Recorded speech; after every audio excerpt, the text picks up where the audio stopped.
Hey everyone, I'm back with an updated Vanquish Soul deck profile that I use for the YCS Vancouver, which I just got back from. Uh, Even though I didn't do as well as I would have hoped, I understand that I literally just completed this deck, I think a week ago, and I didn't really have much time to practice playing with it, much less uh, test play against the different decks and strategies that were present at YCS Vancouver this weekend. So, anyways, without further ado, let's get on with the deck profile that I used for the YCS Vancouver. So to start off, obviously, 3 Vanquish Soul Raisin. This card needs little explaining. It's just a straight up 1-for-1 searcher, searching any Vanquish Soul monsters when from your deck to your hand when it's summoned. It also has 2 additional effects that you can use to depending on which attributes you reveal in your hand. And this is going to be a common theme across all Vanquish Soul monsters going forward. Next up, I run only 2 copies of Vanquish Soul Jiaolong. I know a lot of Vanquish Soul players, they like to run 3 copies, but for me, well, for one, the 3rd copy of Jiaolong that I do have is in a different rarity, and it would feel weird if let's say I was running multiple copies of the same card but in mismatching rarities. And in addition, there is something really subtle that could give away information. For instance, if let's say you used Raisin or some other card to search a ultra rare Jiaolong to your hand, but then when you activate a Raisin's effect, or let's say reveal a fire and a dark attribute in hand, and then you in a separate chain you summon a QCR Jiaolong, that would actually tell your opponent that you still have a second Jiaolong waiting in your hand. And in addition, I feel like for Jiaolong, most of the time in games 2 and 3, if I really needed to side in an important card for a specific matchup, I more often than not end up actually siding out a Jiaolong altogether. So I feel like for now, 2 copies of Jiaolong is all I really need. Most of the time, I don't really like risking the possibility of drawing multiple Jiaolongs because their effects are hard ones per turns. Next up, we run 2 copies of Dr. Madlove. Again, this is something that I do have a 3rd copy, but I decided to settle for 2 copies because, let's say I summon Dr. Madlove. I use this effect to search for either the field spell or the Snow Devil. And then my opponent uses Draw and Lockbird. Well, great, I got the field spell, but now it's completely useless because I cannot just play it and use the field spell to search for the missing attributes. So in this particular case, I just run 2 Mad Love, mostly to supplement the Raisin. But in the event that this effect does go through, it actually still is quite useful. Next up, we run 2 copies of Heavy Borger. And once again, this is I only run 2 copies because I do feel that 3 copies is a bit too bricky. In fact, I have actually seen lists which actually main deck only 1 copy of Borger, and they're able to do fine with it. Now, the reason why Borger is so good is because it has a quick effect during the main phase that you can target any Vanquish Soul monster you control on the field and basically return that target to your hand and summon the Borger. And since this is a quick effect, that means if you summon out your Dr. Madlove and your opponent tries to imperm or use Valor on it, you can use the Borger to target the Madlove to bounce the Madlove to hand and summon the Borger out. And then the Madlove will essentially completely dodge the imperm or the Valor in this case altogether, meaning that its search still goes off. And in addition, Borger is also extra draw power. This is why for many Vanquish Soul players, if you actually keep track of how many cards are in their hand, the number of cards in their hand can actually increase very dramatically by upwards of like 2 +2s, +3s every single turn essentially. And it's mostly thanks to this card. And it is, since its effect to let you draw cards is also a quick effect, you can do it on either player's turn as well. And the second effect actually is really useful in the current time rules because if you reveal a fire and the earth attribute in your hand, you can burn your opponent for 1500 points of damage. And this is important because we're under the current time rules, where the new time rules have not been updated yet. But under the current time rules, we still have the play until the end of the current phase, and at the end of that phase, whoever has more life point automatically wins. So yes, Borger is a very good timing card in time. Next up, we have the new Vanquish Soul Holly Sue. Now, Holly Sue is actually a really good card. I will admit that when I first saw it, I thought this effect was okay, this effect is pretty good. But then I only later on that I realized, oh my goodness, this card is actually insanely good. And why is that? Because generally speaking, the player going first in Yu-Gi-Oh! Has a very big advantage. However, Holly Sue is one of those rare, it creates a situation where it literally lets you play on your opponent's turn, on essentially your turn 0. And this is something that Vanquish Soul historically has always been like known for, its ability to play on either player's turns. However, Holly Sue takes us up to a whole new level in the sense that you don't even need to wait for your turn to come. You can basically start comboing off on turn 0. Give me, you have this card in hand and any other Vanquish Soul monster in your hand. Next up, finally, we have one copy of Vanquish Soul Caesar Valius. This card is essentially the main deck boss monster. It has 3,000 attack and 2 quick effects. The first one, it allows you to reveal 1 Earth attribute. In this case, let's say Holly Sue, or any Earth attribute, even a hand trap like Ghost Spell would work, and it will make this card unaffected by other card activated effects. The second effect, you have to reveal all 3 attributes of Earth, Fire, and Dark. And it allows you a non-targeting, and note this is non-targeting, destruction of any card on the field. And like Heavy Borger, it also has the tag out ability. So as a quick effect, during the main phase only though, you can target 1 Vanquish Soul monster you control, bounce that to the hand, and then summon it in its place. So yes, this does give you that tag out ability to help your main searchers like Mad Love or Raisin dodge things like Imperm. And so next up for the Vanquish Soul spell traps, we have 3 Staker Soul. Unfortunately, it does not have the word Vanquish Soul in its card name, so it is not searchable off of Dr. Mad Love. But regardless, this card is basically like a 1.5 card starter. So what do I mean by that is that this card by itself, it does nothing, but you can reveal any monster in your hand and then special summon a Vanquish Soul monster with a different name but the same attribute. And this doesn't just work for Vanquish Soul monsters, it works even if you have like an Ash Blossom. You reveal an Ash Blossom, you can summon either Jiaolong or Raisin. If you reveal a Ghost Spell, you can summon either Caesar Valius or Holly Sue, and so on and so forth. And then for the new field spell, we have Vanquish Soul Start, and the old trap card which we still run is Vanquish Soul Snow Devil. These two go hand in hand. And Snow Devil is it's like one of the most like a busted trap cards in Vanquish Soul, because if you reveal all 3 attributes, it gives your opponent a board wipe, lets you special summon a Vanquish Soul from your hand, and it essentially protects all your Vanquish Soul monsters, even ones that are summoned later that turn, from being killed by card effects. And in addition, Vanquish Soul Start also has the protection effect, but you have to reveal a Vanquish Soul monster in your hand in order to during resolution. So this is good because it cannot be chain blocked, but it also searches for not only your Snow Devil, but it can also search for a Vanquish Soul monster with a different attribute.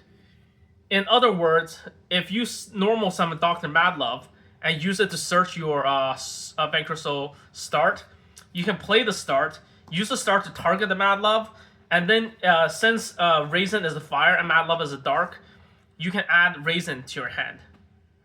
And at the end of the turn, if you have 2 or more Vanquish Soul monsters on the field, you can set Snow Devil directly from your deck.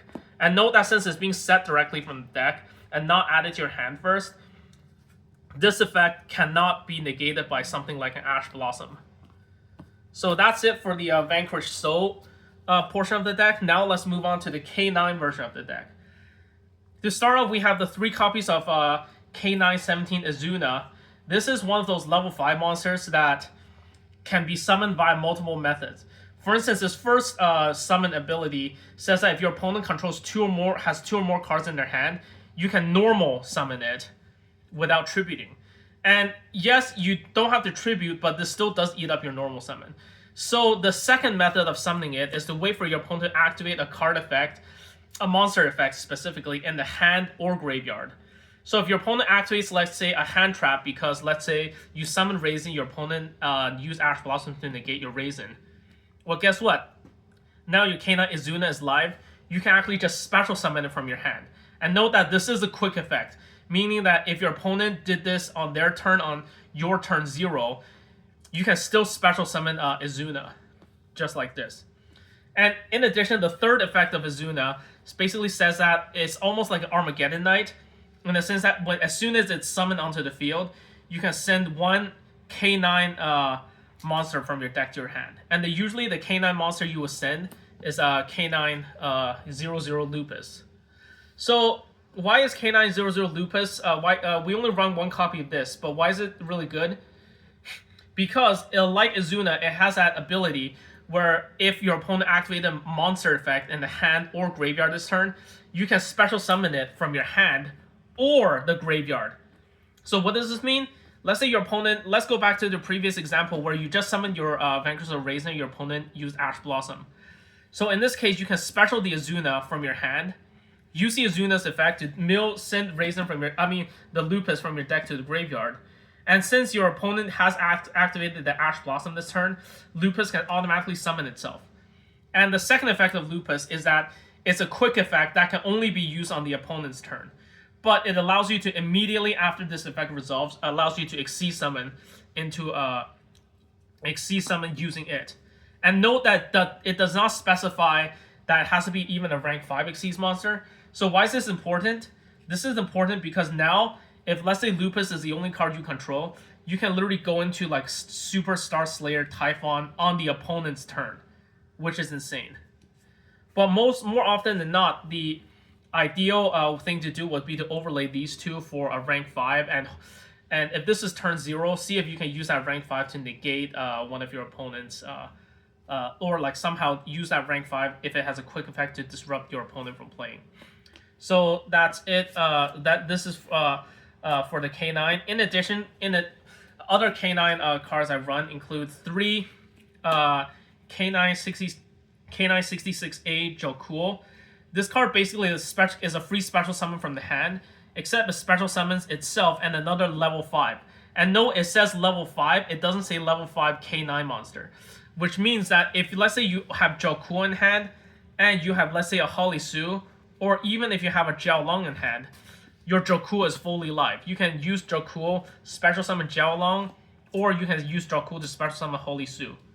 And this is and in addition, Jokuo also has a really nice secondary effect, where if it's on the field, once per turn, you can add one K9 monster from your deck to your hand. So this means that after, let's say, you summon Jokuo and Jiaolong, you can literally use Jokuo's effect, search for Izuna to your hand immediately, and then you can overlay this, and that's an additional, like a +1 you just got. So yes, Jokuo is definitely a 3-off. I've seen some people cutting this to 2, and I can see why, but like you should run at least like a 2 to 3 Jokuo in every build. Last K9 monster we run is a 1 K966B Lantern. So if Jokuo is the card that summons the other level 5 from the hand, Lantern will be the one that summons from the graveyard only. However, the difference is that a Lantern can only special summon K9 monsters, whereas Jokuo can summon any level 5.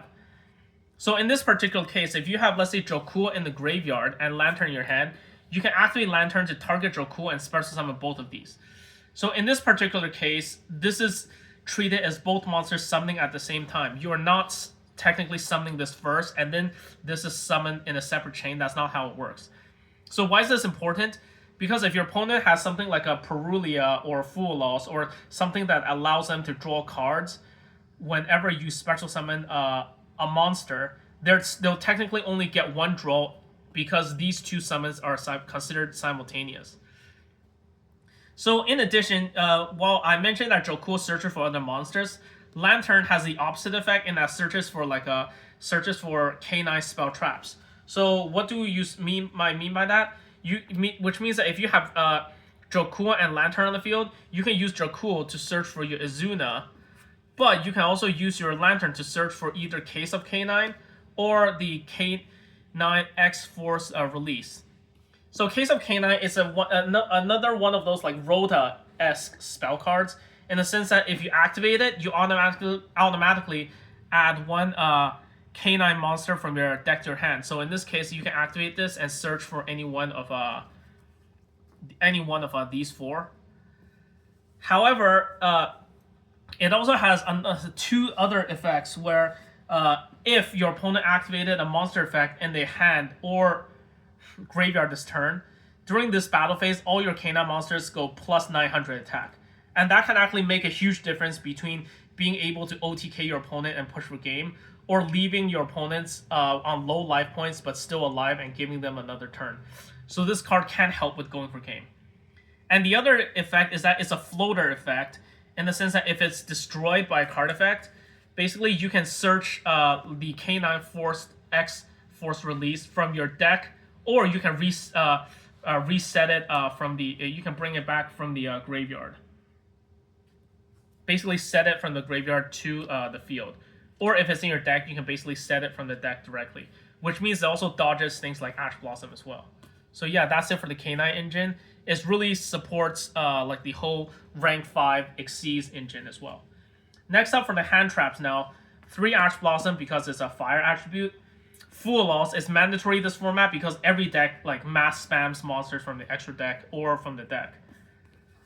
And 1 Magnamut, again because it's dark, and also note that Caesar Valius is a dragon type, so if you summon the Bestial Magnamut, during the end phase you can search for your Caesar Valius. And in addition, it says from graveyard or deck, which means that you can, even if your Caesar Valius was already, you already have it, but it was, like, say, killed off by, or, like, let's say it was destroyed by battle, or, like, some card effect, then you can use this to basically recycle it back to your hand. We have this one Dogoran Madflame Kaiju. Again, I'm running it because it's a fire attribute. Also, one thing I noticed that it only has 1200 defense, meaning that in addition to being just like a fire attribute that you can reveal for your Vanquish Soul effects, or a way to basically tribute over your opponent's like a strongest boss monster, you can also bounce this back to hand using your Dr. Mad Love. And once it's bounced back to your hand, you can tribute another monster your opponent controls. So this basically is almost kind of like a pseudo lava golem when combined with a Vanquish Soul Dr. Mad Love, essentially. Next up, Rhoda, because it searches for Raisin.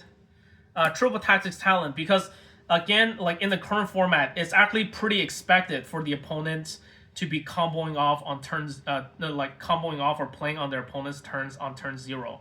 So if my opponent does this to me, at least I kind of have a counterplay with Triple Tactics Talent, which allows me to at least gain some sort of further advantage. Call by the Grave to deal with hand traps. And last and not least, I still main deck the one There Can Be Only One. This is, in Vanquish Souls, this is by far the best Floodgate card that you can main deck, especially since, almost all, there's so many other decks out there, whether it's Rogue or Meta. For instance, look at Draco Tales. They are all dragons and spellcasters, which means There Can Be Only One will create the situations where at most they have 1 dragon monster on the field and 1 spellcaster monster on the field, and they cannot go into any more dragons or spellcasters as long as they control either one. So yes, this is definitely something that can win games in and of itself. So that's it for the main deck. Let's take a look at the extra deck. So for the extra deck, I cut Rock of the Vanquisher down to 2, because really you don't need 3 Rock of the Vanquishers.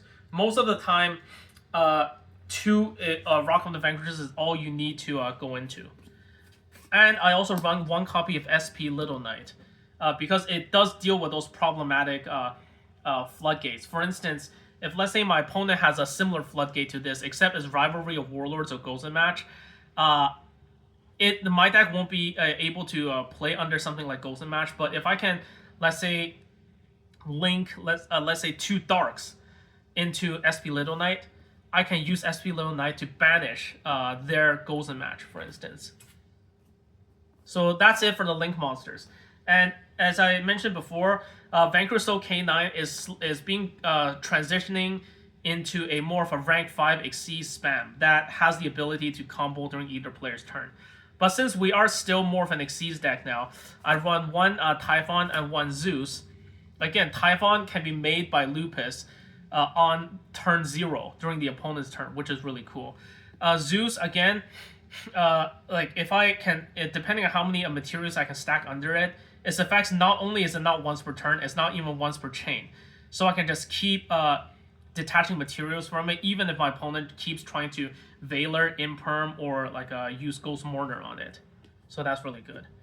Now for the K9 package, I run 2 copies of Ripper, 1 X-Werewolf, and 1 Hound.